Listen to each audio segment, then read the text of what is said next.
Chapter 4 Santaram Dahanukar, Thana, 13th September 1936. I have given parts of my experience already to Sai Leela Masik, Volume 1, 94.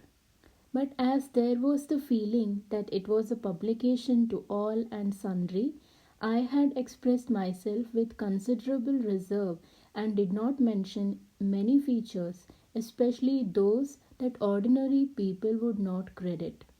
Now I will try to recall, in spite of the long time that has elapsed, as much as I can, give you a fuller account and include in it my later experiences, that is, those which I have had after above mentioned publication in 1923. In 1909, some events took place which at that time seemed to be little connected with Sai Baba. In that year, one day my elder brother was undergoing an operation very near his throat in Bajekar's hospital at Bombay, and we were all anxious about it. I was at Dahanu, and a sadhu approached and asked me if he could get a crumb or two of bread. We invited him inside and gave him a regular course of dishes, that is, a full meal.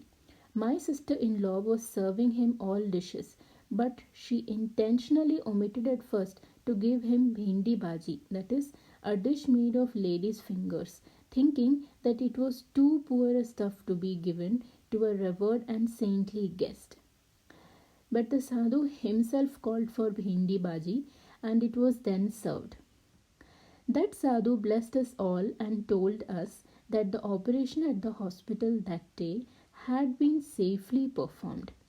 The same day my friend Haribhav Moreshwar Panse told me that he hoped that the operation by the grace of Sri Sai Baba would be a success. That was the first mention of Sai Baba to me. I had not then known of him. Evidently, Panse had. Later in the evening, we learned from my father, who returned from the hospital, that the operation had been performed and that there was no trouble or danger.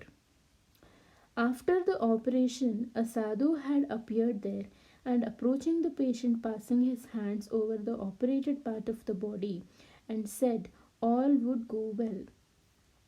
The operation proved quite safe and my brother recovered. The same year, my father attended Das Ganu's Kirtan, wherein Sai Baba was described as a veritable avatar of Datta, as a remarkable person with wonderful powers and wonderful kindness. We got a picture of Sai Baba and worshipped it with Udbatti at home. In 1912 was my first visit to Shirdi. I had appeared for my revenue subordinates examination, and before the results were announced, I went to Shirdi along with two friends, Sankar Balakrishna Vaidya and Achyuta Date. On the way, we alighted at Kopergaon station. There, the station master, learning of our intended visit to Sai Baba, aired his views rather freely and said that undue honor was being lavished upon and people were being gullied by one who was a mere hypnotist, like so many of these wandering jugglers and thaumaturges all over the country. This rude fusillade at Sai Baba unsettled my mind about him, and I was beginning to doubt if after all it was a real saint we were taking so much trouble to visit. We reached Shirdi anyhow and saw Sai Baba returning from the Lendi. He must have evidently noticed my condition. He looked at me at once without having any information given to him as to who I was, etc., and said, "What, have you come away without taking leave from the Mamaltar?" I said, "Yes." Baba advised me and said, "Do not behave like this." This removed all the doubts that the station master's thoughtless remarks had raised in my mind. I felt I was before a saint who knew everything that happened in places far away from him. We stayed 3 days at Shirdi on this occasion. Each day, Baba's kindness and powers were manifested with greater frequency and force, and the result was perfect assurance and confidence. I became a firm believer in and worshipper of Baba henceforward. Baba took Udi from my hand and applied it to my forehead, a mark of favor and love that is not bestowed on all. Again, when people were assembling for Aarti at the masjid and I was among them, Baba asked me to go and take my meal. I said it was Ekadashi. Usually, I did not fast on Ekadashi days, but my two friends did, and I had to conform to their ways and not be singular and claiming advantages which they did not share. But Baba did not want me to fast. He said, referring to my companions, "These people are mad. You had better go to the Vada and eat." The person who had to serve the food at Vada was grumbling that I should be clamoring for food on an Ekadashi day and would not give me food until Aarti was over. So he came to the mosque and I also returned to the mosque. Baba again questioned me if I had messed, but I said that it was time for Aarti and so the meal might be deferred till the completion of the Aarti. But Baba insisted and said, "The Aarti will wait and we will begin after you finish your meal and come." The hotel man had to yield and gave me food. Then I went to the mosque for the Aarti. At that time, a lady generally known as Mausi brought bida, that is rolled up betel and nut, to Baba. Baba gave me some and asked me to eat.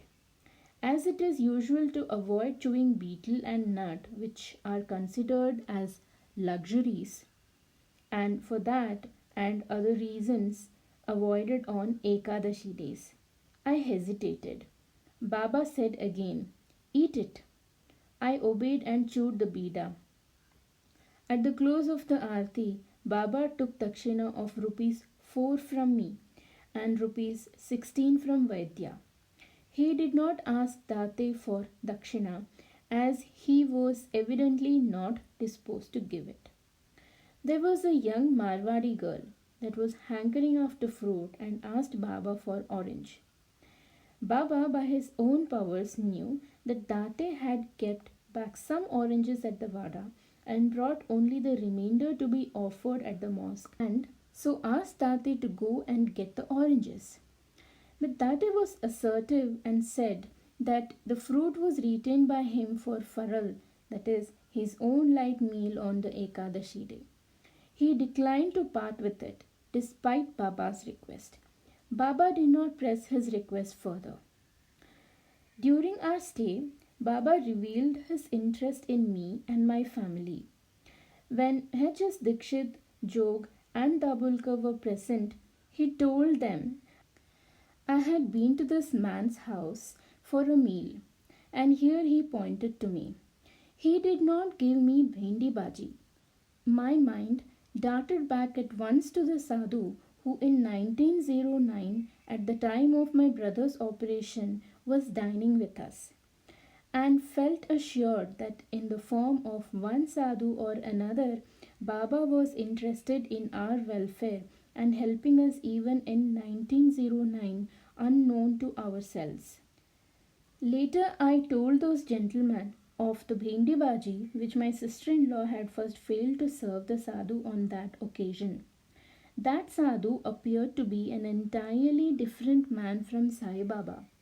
I saw him also on the 2 or 3 days following the operation at Dahanu and had excellent opportunities of observing him at close quarters. He went away from Dahanu and was not seen again thereafter. Baba was declaring in 1912 to me that he was the same sadhu or was in that sadhu despite external differences in appearance, caste, etc. That sadhu was a Hindu, rather dark or brownish, and had a fairly long beard such as was never on Baba's chin. He looked more like you, B V N Swami, than like Sai Baba. I asked Baba about the result I would have in my examination. He said, Allah Malik hai, and placed his palm, Varad Hast, on my head. I passed that examination. The impressions I received at this first visit was in danger of being blotted out on the last day. That morning, we found Baba was in tearing rage at the mosque for no reason that anyone could make out. He was jumping about the floor of the mosque.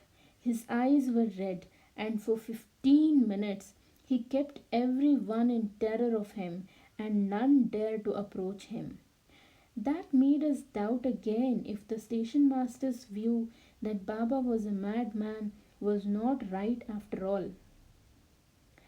At last Baba cooled down and we approached him for leave to go away from Shirdi. He gave us Udi and leave.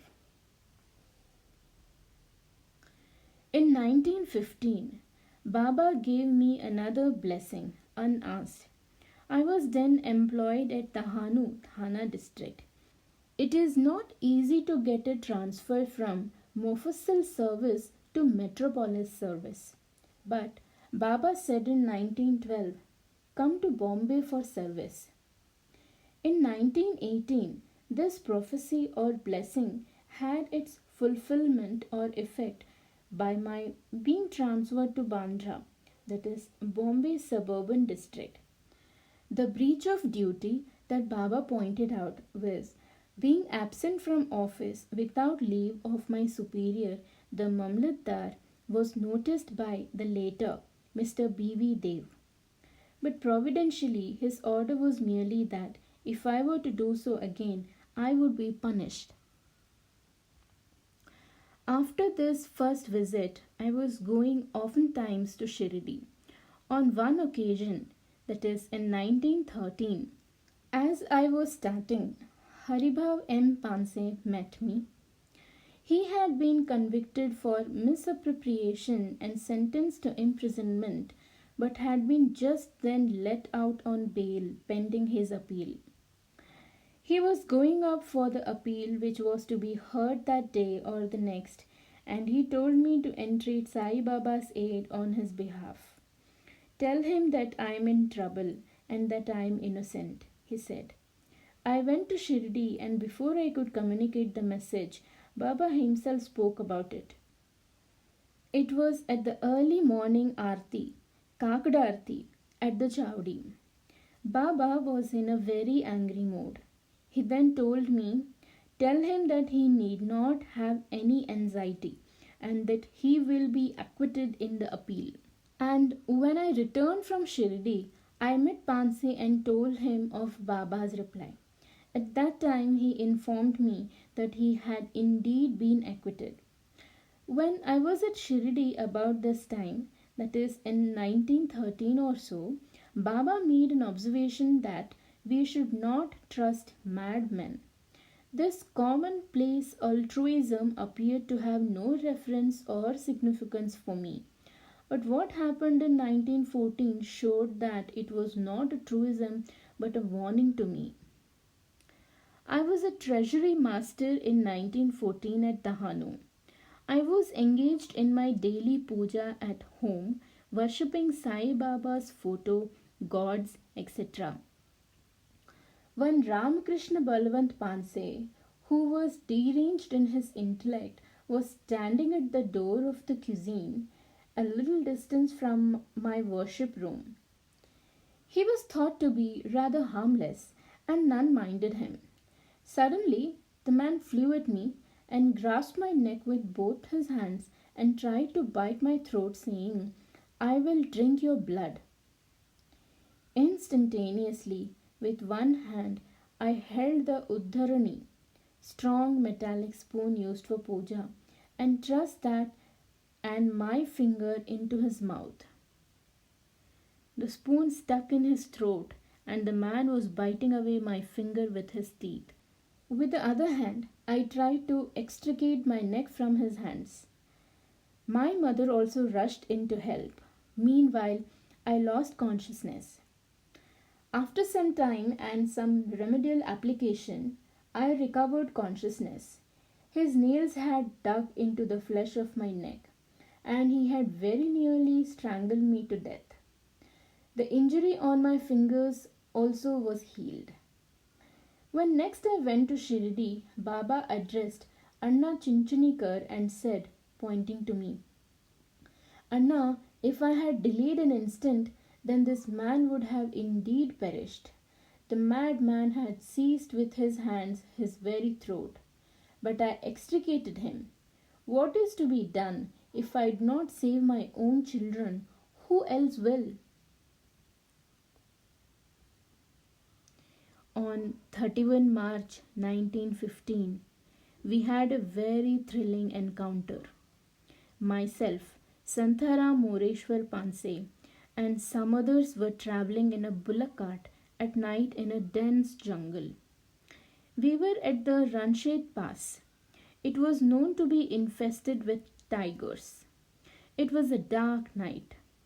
Suddenly, our bulls took fright and were stepping backwards. Luckily, they were not dragging the cart sideways. In that narrow pass, if our cart had served a little to side, cart, bulls, and ourselves would have fallen down a steep ravine and perished. Santaram showed me by pointing his hand in front what the trouble was. In front of our carriage, we saw the gleaming eyes of a tiger on the road. It was couchant and faced us.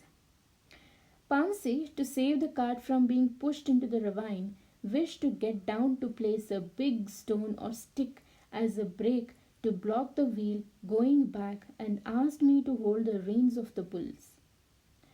I held them and roared aloud, Hail Sai Baba, run, Sri Sai Baba, to our aid. Others also began to shout, and the tiger got frightened and ran away, passing by the side of our cart. My faith in Baba and the courage he infused into me by making me call out his name thus saved the situation. In 1915, after this, I started to go to Shirdi. At the station, one V.S. Samant gave me a coconut with 2 annas to buy candy, etc., to be presented to Baba. I went and bowed down to Baba and gave the coconut, but forgot all about the 2 annas. When I asked Baba for leave to go, he said, Yes, go via Chitli, but why keep back a poor Brahman's 2 annas? माझे घरी ब्राह्मणाचे 2 आणे का ठेव थोसे. I was at once reminded by this hint and gave him the 2 annas entrusted to me by Samant. I again prayed for leave, and he said, laughing, You may go now. Whatever you undertake to do, do thoroughly, else do not undertake it. Once when I was at Shirdi, Shankar Rao, Balakrishna Vaidya, came there. Baba asked him for ₹16 dakshina. He pleaded want of money. A little later, Baba asked him for ₹32. Again he put forward the same plea. A little later, Baba asked him for ₹64.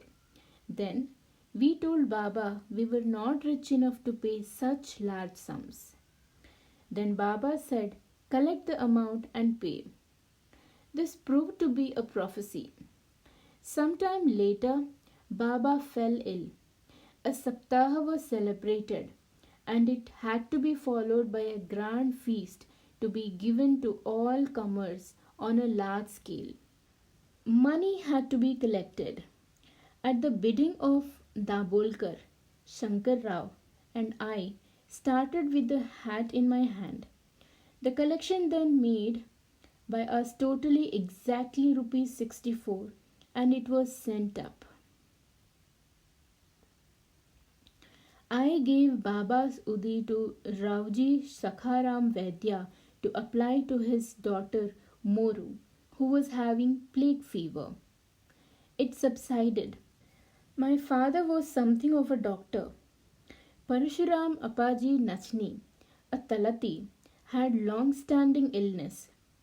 My father and other medical men despaired of his recovery. But by vows and prayers to Baba and burning udbatti before his picture with a perpetual ghee lamp, he recovered his health. When I and S.P. Vaidya went to Baba in 1915, the latter presented silver padukas to Baba with a view to get them back again for his worship. But Baba presented them to me. I thought it by right that they should go to Vaidya and gave them to him. But on Madhav Rao Deshpande's intervention, they were again transferred to me. Vaidya had another pair of silver padukas. Baba himself asked Vaidya for that pair and presented that also to me, saying, "Keep this and do puja." I said that this was Vaidya's property and must go to him. Baba said, "Keep it for the present. You can give it to him later." I kept it then and later presented one pair to Vaidya. Adhering to chronological order, I may mention one instance of Baba's justice and fair play, in which he plucked the feathers of orthodox intolerance. In May 1915, I went to Shirdi accompanied by my mother-in-law and others. We put up at the Sathewada, as it was then called.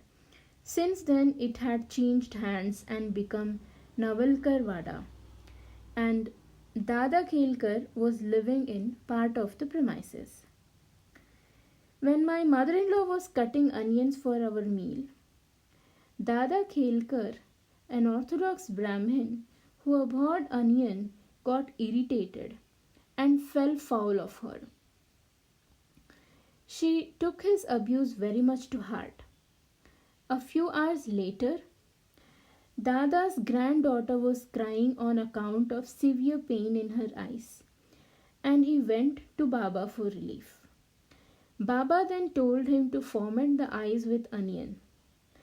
Dada asked, "Where am I get onion?" Baba always kept some onion with him, and perhaps Dada hoped to get his supply from Baba. But that just arbiter was keeping some designs up his sleeve and told Dada, "Get it from this Ai," that is mother, pointing to my mother-in-law. Baba was giving her the chance of relieving her pent-up feelings and taking noble revenge by returning good for evil. She told Baba that Dada had been abusing her that very morning for using onions for preparing her meal, and that she would not care to give him anything. But if it was Baba's order that she should give him onions, she would. Baba ordered the gift, and she had her grand revenge of doing good to one who had so recently lacerated her feelings. It was in the same year that my mother-in-law was anxious to get Baba's blessing to obtain progeny for me. Few children were born before that, but they died when quite young. So at her request, Madhav Rao Deshpande took my wife to Baba and wanted Baba to give her a coconut as a gift and throw it into her padar. Then Baba's eyes brimmed with tears as he gave the coconut to my wife, and he bade me sit at his feet and massage his legs. As I was doing so, he made passes with his hand over my back. I felt very grateful for his kindness, and I referred to the madman's attempt to murder me and to Baba's photo being with me at the time as the explanation for my narrow escape. Baba merely remarked, Allah Malik hai, God is the Lord. He orders all things. Then Baba and I embraced each other. Baba showed me once again how considerate he was towards all his devotees and how strongly he was against one devotee teasing or interfering with another. One day Baba said, "My stomach is aching." Mausi, the strong lady that I have already mentioned, brought a red hot brick and placed it on Baba's abdomen, that is, above his kafni, and retained it in that position for about 10 minutes. I felt very much for Baba as I was shampooing his feet at that time and thought her service as an instance of cruel kindness. Then she removed the brick and began pressing Baba's sides with her hands with great violence. I could not endure the sight, and I told her to be more gentle as Baba would suffer. Baba at once ordered me to get away. I did. That night, about 8 p.m., I went to the masjid and asked Baba to give me some anugraha. What japa shall I make? I asked. Baba replied, Go to Devpur, a village 20 miles off Kopargaon, and begin worshipping the stones there which your ancestors worshipped. Later on, I returned to Dahanu and asked my father what Baba's words might import. Then my father gave me an account of our ancestral worship of images at Devpur. Baba Prayag, my ancestor, had no issue till he was 60 years old. He learned that issue was often obtained by others by the grace of a saint then living, named Baba Bhagavat, who was a disciple of Eknath Maharaj, and that Baba Bhagavat could be seen at Trayambak on those rare occasions when he would go to see Nivrittinath shrine there. Baba Prayag went there, obtained his grace and blessings for issue with a coconut. Thereafter, that is at the age of 61, he got a son whom he named Krishna Rao. Baba Bhagavat took that child when it was about a year old to Devpur and gave it a handwritten copy of Jnaneshwari. This identical copy is now produced. Note, just as it is produced, some music is heard passing in the street. Whenever this copy is taken out, some auspicious signs are always found attending. From that time forward, every member of our family in his generation takes Upadesh from a member of that Guru's line. This fact it is made, Sai Baba gave me the above answer.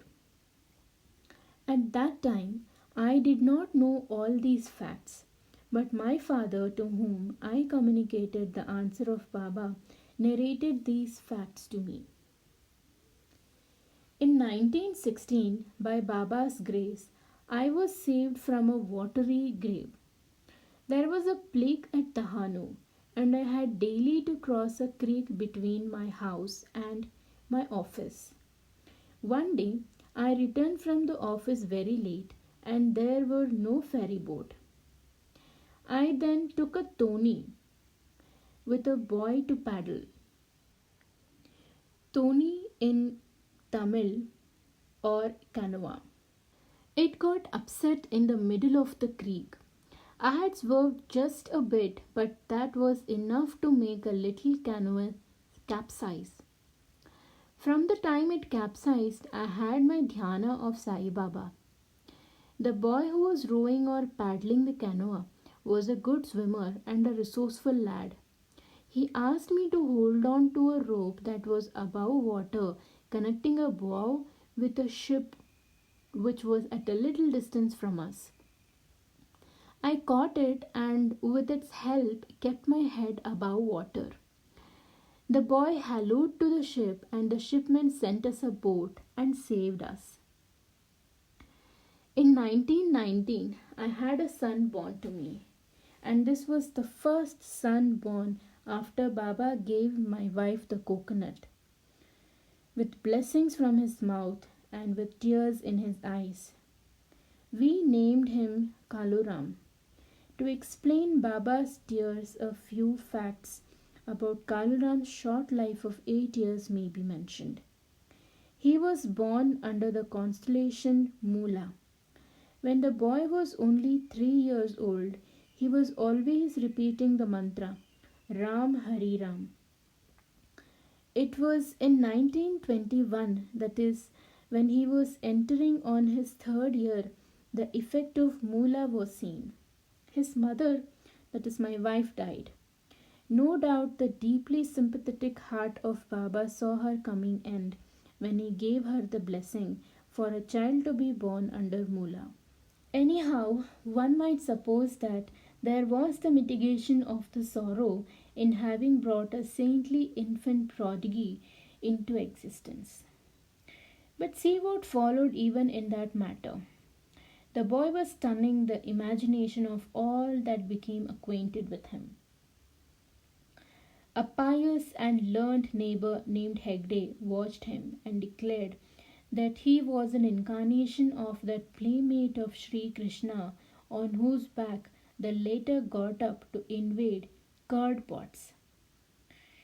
The boy himself stated occasionally, Krishna used to tease me. I caught hold of Hari's leg and pinched them. I looked up.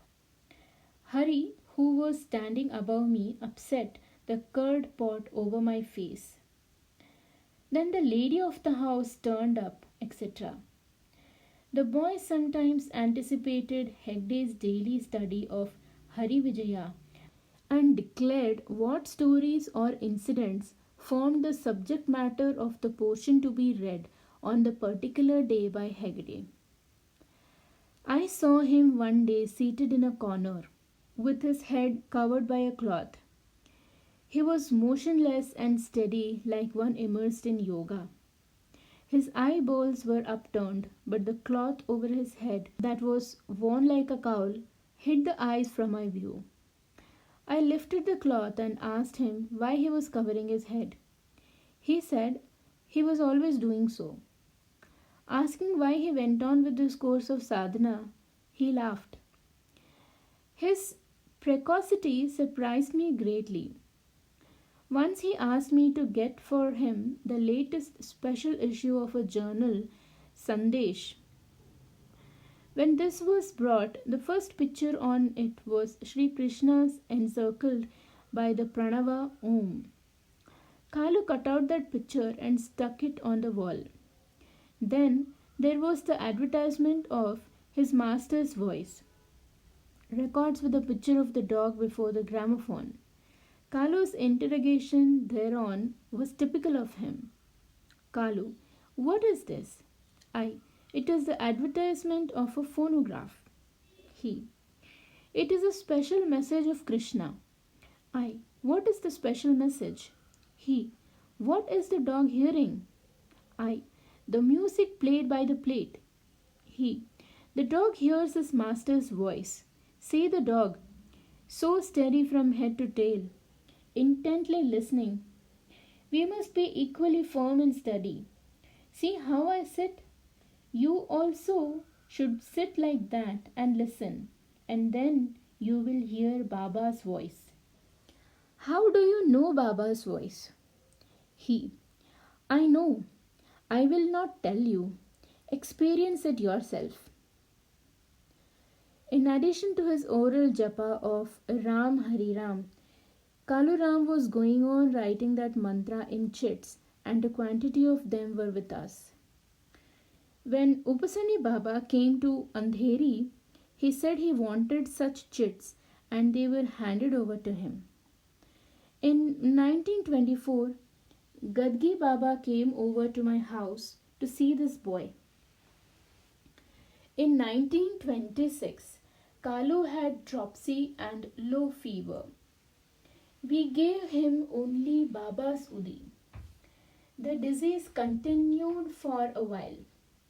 On Kartika Sudha Ekadashi, so piously celebrated by thousands of pilgrims at Pandharpur and other Vishnu sthalas, Kaluram approached his end. He called me to his bedside and asked for Gnaneshwari. It was at once produced. He himself opened it and picked up the chapter 13. At that time, I was feeling the sadness of the approaching end, the bitterness that we had to part with such a son. But Kalu cheered me up and said, "What is there to cry for? Read this chapter 13. Read it aloud for me. I am going today." My heart was sinking under a load of grief, and I could not read it. Then he kept the book in front of him and breathed his last. A fitting termination. This departure on Kartik Ekadashi was for such a life. But yet, how sad was such an early death. No wonder that Baba wept in 1918 when he gave the coconut and clearly perceived that such an early death was to crown such a life. As for the continuance of my line, by Baba's blessings that was made secure. In 1922, that is 1 year after Kaluram's mother died, my parents were arranging for my second marriage. A choice had been made between a girl that would bring some wealth or pecuniary contribution with her and a poor girl. The proposal of the first girl that would bring in rupees 600 was considered by my father. I did not favor it. Baba came in my mother's dream and said to her, "Do not accept this girl in marriage for your son." In the same dream, my mother saw another girl. A little later, the uncle and the guardian of a poor girl offered her hand in marriage to me. I referred him to my mother. She saw the girl and found it was the very girl she had seen in the above mentioned dream. This settled the question, and the latter girl was married to me in 1922. And several children were born of this marriage, and with Baba's blessings are getting on well. Baba's blessing is no empty formal phrase. I will cite several instances to show how he has guarded them and saved their lives as he saved mine. At least twice, as already mentioned by me. In 1926, my son Sainath, alias Harishwar, was 8 or 9 months old. Kaluram had crackers and Bengal matches. One of my children threw away a lighted match. It fell on Sainath and his clothes caught fire. He wore a cloth beneath his waist and a frock next to the skin. Both these caught fire. The children did not realize the seriousness of the situation and raised no alarm. My wife was outside the house engaged with something. Suddenly a fakir appeared before her and pointing his arm and finger towards the terrace on which the children were playing, said, "See what is going on there." My wife at once went inside and noticed the fire on the child's clothes. With great presence of mind and resourcefulness, she ran to the child, seized the clothes, and rolled them between her palms, and thus boldly extinguished the fire. The front half of the frock, from bottom to the neck, was burnt out, and part of the nether cloth also. But the child Sainath came off entirely scathless. Though the frock worn next to the skin was burnt out, his skin had not been burnt, nor was his nether portion burnt. This complete safety was evidently due to the same cause as the sudden appearance of the fakir. The fakir had also suddenly disappeared. When she came out after extinguishing the fire, there was no trace of the fakir. Who could the fakir be? How had he known the fire accident the very moment it happened, and why should he be at the trouble to watch over the children and fetch their mother to save them at the nick of time? In 1928, Sainath, then 2 years old, had an accident. As usual, he was running about, and one day he fell down the stairs. There was a heap of the debris at the bottom. I ran up and was surprised to see him standing without any injury at all. He told me, "Do not fear, Baba bore me up." In 1932, Sainath gave his younger brother Vasudev a ring, and the latter stuffed it into his mouth instinctively. The ring went into the throat and stuck there. There was an alarm, and for nearly 1 hour, everyone in the house was excited, and medicaments were tried to induce the throat or stomach to throw out the ring. Finally, I took Sai Baba's udi and put it in the child's mouth. Then, inserting my finger deep within his mouth, I felt the ring and pulled it out. In 1934, the same child Vasudev had measles, pneumonia, and an abscess on the chest. He was getting weaker and weaker.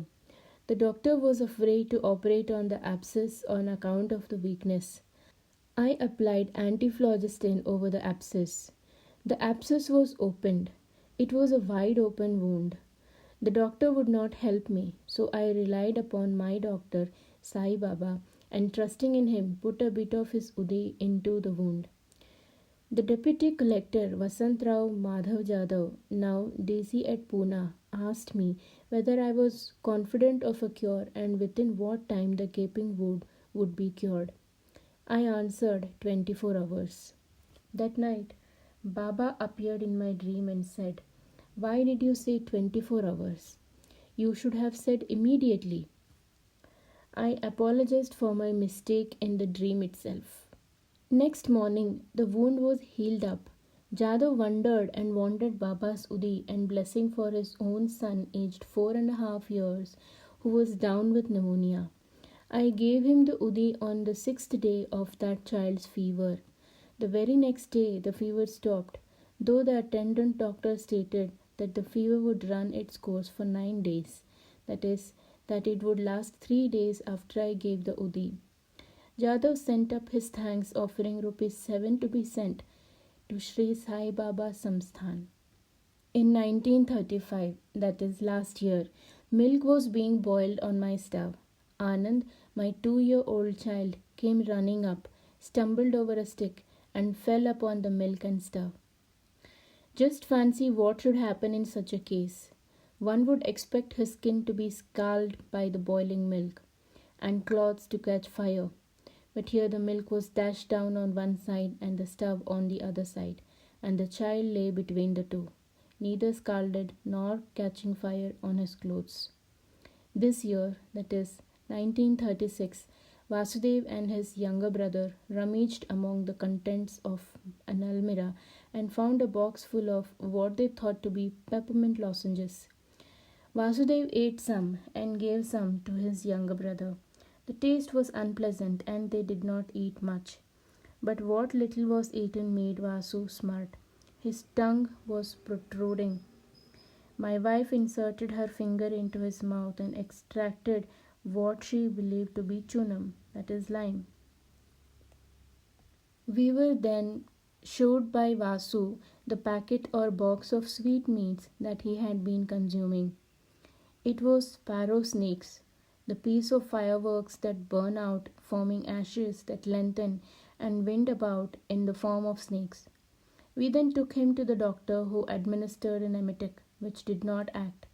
Then I gave Baba's Udi and Tirtha, which acted at once and resulted in his vomiting it out, all the poisonous stuff he had swallowed. After all this was over, Vasudev mentioned that he had given the peppermint to his younger brother. Evidently, the latter ate but little, as there was no trouble. But to expel what little he might have swallowed, we administered our emetic, that is, Udi and water, with Baba's name to him, and he had a good vomit.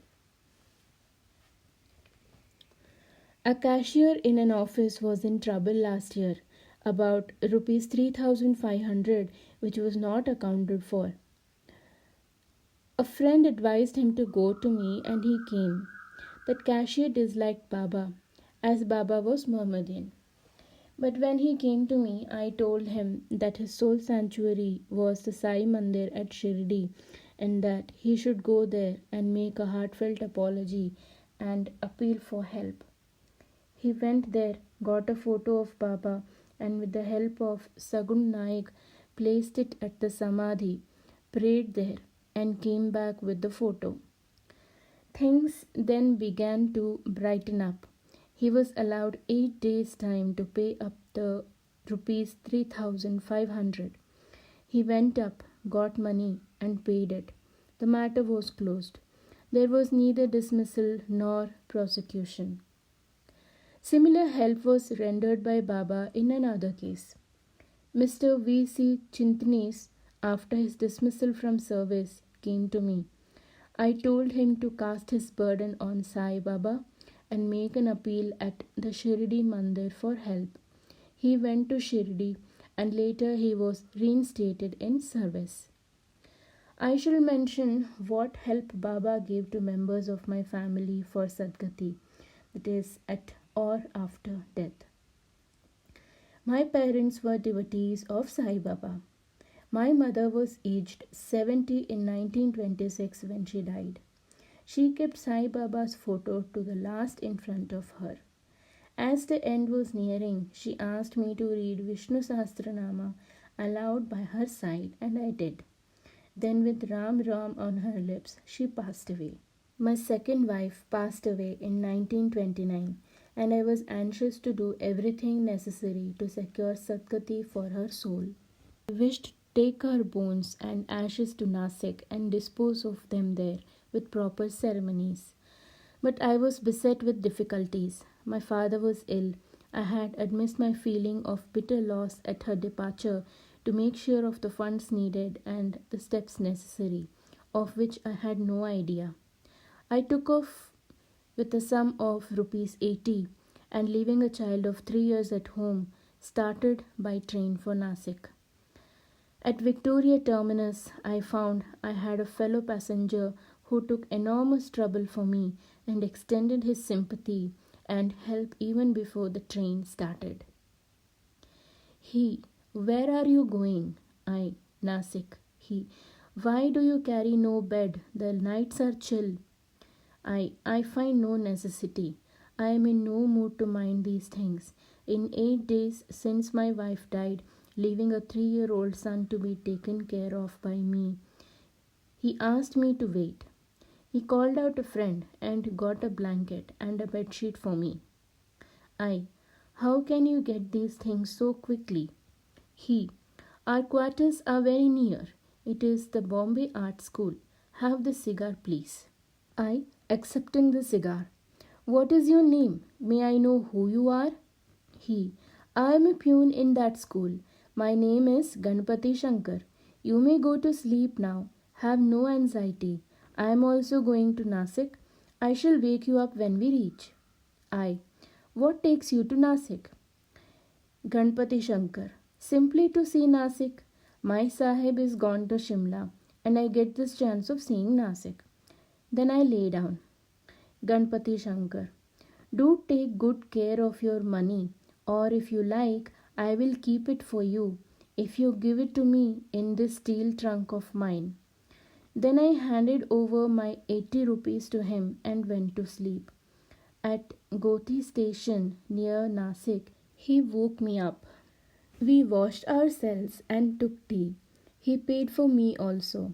At Nasik Road station, we got into the bus. Then, Ganpati Shankar, do not go to Bhattji, that is a priest yourself.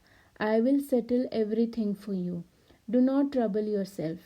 Then he attended on me and attended to everything as a peon would do till the end of the 12th day ceremony. Throughout the proceedings, he showed his special knowledge of the ceremonies. That is, he told the priest to take Pinda first to Ramkund. He told me to retain in my grip the bones I brought, immerse in the waters of the Godavari at Ramkund till the close of the ceremony. The bones should be left in a particular hollow there and kept in position by pressure of the hand to prevent their being washed away by the force of the current. My surprise was that even as I kept them there, they quickly dissolved as though they were sugar candy. On the 12th day, he got a wire requiring his presence back at Bombay. He accounted to me for every pie he had received from me. He took me to the chief temples at Nasik. A sannyasi teacher at one of the temples recognized him, and to him he showed the wire. My priest said that G.S. was a man of extraordinary cleverness. Example, when the priest started ceremonies without the worship of Ganesha, considering it unnecessary for inauspicious ceremonies, G.S. interposed and bade him start it, and when the priest still entertained doubts, made him refer the matter to a learned authority who agreed with G.S. He parted from me at Nasik that day and promised to call at my place, that is Andheri. He gave me his name and address. After my return home, seeing that my beneficent friend did not turn up, I went to the address given with G.S. Peon, Bombay Art School, and made enquiries and asked his fellow peon about him. They all said there was no such person at all known to them. The principal, the Sahib, also said the same. Who was this man that took such enormous pains, without any remuneration or prospect of it, and gave me such splendid help in securing Sadgati for my wife at Nasik by proper performance of all the ceremonies? Who can it be but Sai Baba? In 1927, I went to Shirdi for Chawla, that is stuffed ceremony of Kaluram. Then Baba's direction to me to go to Diopur, which I had neglected till then, was again stressed on me through another saint who had come up to Shirdi. That was Nanu Maharaj or Shripad Narsoba Panchlegankar, aged only 15. He asked me without any intimation to him of what or who I was, or what Baba told me about Anugraha, that is, initiation. Have you been to Diopur? I was taken aback. I answered in the negative. N. Why? I. There is no one at Diopur older than myself in my Guru's line for me to accept as my Guru and get Anugraha. N. What of that? My Guru is younger than I. His name is Dolpode, and your Guru's name is Bhagavat. Sri Narsoba promised to show me his Guru later. Accepting this reminder, I carried out Sai Baba's order and went to Diopur and accepted Anugraha. I had never met Sri Narsoba before. Next year, I learned that Narsoba was arriving at Bombay VT. As his train steamed in and came to a stop, from his compartment he beckoned to me as I stood amidst a crowd and showed me his Guru, an 8-year-old youth, Shripad Ramkrishna Dolpode. Sri Narsoba is doing Shuddhi work. I have not met him after 1928. His Guru is still a student for matriculation exam at Guntur, Madras Presidency. I will close this long account with one instance of Baba's response to my prayer for help to strangers. On 3/12/1923, I was seated in my house at Andheri, facing the road. One Mr. Noel was driving his car along the road. A little girl, daughter of Vittal, was knocked down by the car. As I saw it, I prayed, Baba, save her. The car stopped. I went down and picked up the child and took her to the hospital. The stopping of the car before the child was crushed was a miracle. The brake in the car was not working. Then, on examination, it was found, though the brake was not put on, a stone had somehow got into the gear, and that was how the car suddenly stopped in time. Looking at the injuries to the girl, the sub assistant surgeon feared that they would prove fatal. But I told him Sai Baba would save her. She continued as an inpatient in the hospital for 15 days and she recovered her health. But her power of speech was not restored. That continued to be her condition for 9 months. Then Das Kanu came to Andheri and I told him the facts. He told me to give her Baba's Udi again for restoring her speech. I again gave her Udi. The next day she began to speak. This was most marvelous. She is alive now and speaks very well. Baba kindly gives me opportunities of doing service to others. In 1926, he appeared to me in a dream and bade me to go and tell Mr. K.G. Kotare, bar at law, not to do what he was proposing to do. Despite the vagueness of the message, I went to him and delivered the message. He thanked me for it and informed me that it referred to the step he had been intending to take. He wanted to give up his grihasthashram and become a sannyasi. He gave up the idea at that time, read over and admitted to be correct.